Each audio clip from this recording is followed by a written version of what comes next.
সব কিছুর মালিক হলে আল্লাহ পাক। আল্লাহ রাব্বুল আলামিন বলেন লিল্লাহি মা ফিস সামাওয়াতি ওয়া মা ফিল আরদ।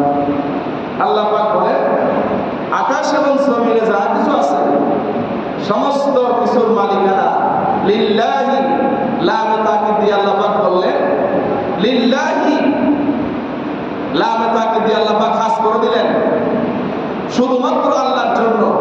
আকাশ এবং জমিনে যা কিছু আমরা দেখতে পাই সব কিছু মূল মালিক, মূল অথরিটি হলে আল্লাহ রাব্বুল আলামিন। সুবহানাল্লাহ, সুবহানাল্লাহ। এই দুনিয়ার বুকে টাকা পয়সা, ব্যাংক ব্যালেন্স, এগুলো হলো দুনিয়ার সৌন্দর্য। আল্লাহ পাক বলেছেন আপনি হালাল ভাবে ব্যবসা করবেন, হালাল ভাবে চাকরি করবেন, হালাল ভাবে ইনকাম করবেন, এটা আপনার জন্য ইবাদত, এটা জায়েজ, এটা বৈধ, এটা দুনিয়ার সৌন্দর্য। আপনি টাকা পয়সা ব্যাংক ব্যালেন্স করবেন, গাড়ি কিনবেন, আপনি সুন্দর করে একটা ঘর বানাবেন, এটা হালাল পয়সা দিয়ে, বৈধ পয়সা দিয়ে আপনার জন্য ইবাদত, জায়েজ, এটা দুনিয়ার সৌন্দর্য। আপনার পরিবার ভোগ করার জন্য, বসবাসের জন্য আপনি দুনিয়ায় সম্পদ অর্জন করবেন, ব্যাংক ব্যালেন্স করবেন, এটা জায়েজ আছে।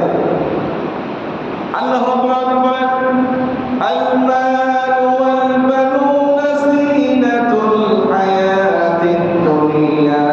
আল্লাহ পাক বলেন ধন সম্পদ, টাকা পয়সা, ব্যাংক ব্যালেন্স, আপনার সন্তান সন্ততি হলো দুনিয়ার সৌন্দর্য। সুবহানাল্লাহ।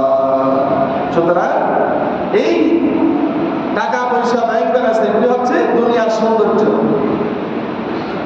এরপর আল্লাহ পাক বললেন সমস্ত মানব মণ্ডলী থেকে আল্লাহ পাক মুমিনদেরকে আলাদা করে বললেন ও দুনিয়ার কালিমা পড়ুয়া মুমিন মুসলমানেরা, আমি তোমাদের জান এবং মালকে জান্নাতের বিনিময়ে আমি আল্লাহ ক্রয় করে নিয়েছি। তোমার জীবন এবং তোমার সম্পদ যদি আমাকে খুশি করার জন্য যদি আমার রাস্তায় দান করো, তাহলে তোমাকে আমি তার বিনিময়ে চিরস্থায়ী বসবাসের জন্য একটা জান্নাত দিয়ে দেব। সুবহানাল্লাহ। আল্লাহ পাক বলেন ইন্নাল্লাহা আশতারা মিনাল মুমিনিনা আনফুসাহুম ওয়া আমওয়ালাহুম বিআন্না লাহুমুল জান্নাহ। আল্লাহ পাক বলেন নিশ্চয় আমি মুমিনদের জান এবং মাল জান্নাতের বিনিময়ে আমি ক্রয় করে নিয়েছি, কিনে নিয়েছি। আমি মুমিনদের জান এবং মাল আল্লাহ পাক বলেন আমি জান্নাতের বিনিময়ে আমি কিনে নিয়েছি। সুতরাং মুমিনদের জান এবং মাল আল্লাহর রাস্তায় খরচ করবে তারা যারা আল্লাহর পক্ষ থেকে জান্নাত চায়।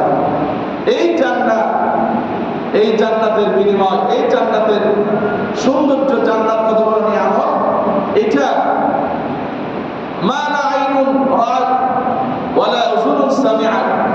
এমন জান্নাত যে জান্নাত কোনোদিন দুনিয়ার বুকে চোখে দেখার মতো কোনো সুযোগ নাই, হ্যাঁ, কানে শোনার মতো কোনো সুযোগ নাই। সুবহানাল্লাহ, সুবহানাল্লাহ। সর্বনিম্ন জান্নাতের মূল্য হবে গোটা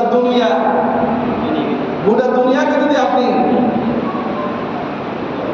এই দুনিয়ায় যাহা কিছু আপনি দেখতে পান 10টা দুনিয়ার সমান হবে একটা জান্নাত।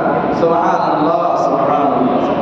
সুতরাং মুমিনদের জান এবং মাল আল্লাহ পাক কিনে নিয়েছেন। এবার আল্লাহ পাক বলেন দুনিয়ার জমিনে মানুষ হলো দুইটা শ্রেণী আছে, একটা হলো ধনী আর একটা হলো গরিব। এই দুইটা শ্রেণী আল্লাহ পাক সৃষ্টি করলেন মানুষকে। এই দুনিয়ার মানুষেরা এক শ্রেণীর লোক ধনী লোক, বিদ্যমান লোক, আর এক শ্রেণীর লোক গরিব, অসহায়, দরিদ্র। আল্লাহ পাক বললেন বা'দুহুম লিবা'দিন সুখরিয়া, আমি এককে আরেকজনের জন্য